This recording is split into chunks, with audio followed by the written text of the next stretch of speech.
If you've ever spent time trying to put a classic car back together, you've likely found yourself at the impasse that is supply. Classic car parts aren't exactly easy to source, but Porsche Classic thinks it has a solution. Porsche Classic, the automaker's division devoted solely to its older cars, has started to rely on 3D printing to help alleviate problems with parts supplies. Whether it's plastic or steel, Porsche's additive manufacturing is capable of reproducing a part to its correct specification, which is generally far less expensive than rebooting old production lines or ordering far more parts than owners will ever need.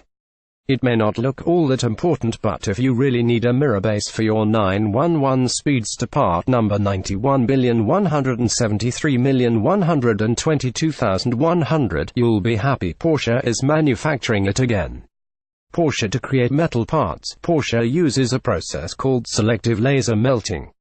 A layer of powdered steel is placed on a plate, and a light beam melts the powder to a desired shape, and that process is repeated layer by layer until the part is complete.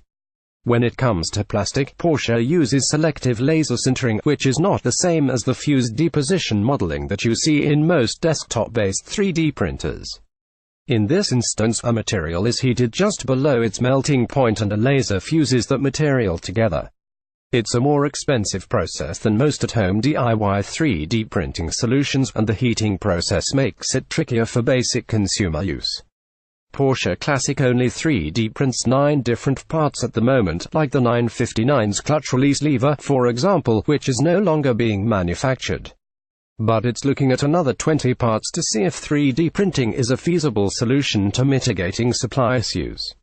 Thankfully, if the part gets the green light, all Porsche needs to get started is a 3D scanner design data for the part, and the printers can get to work.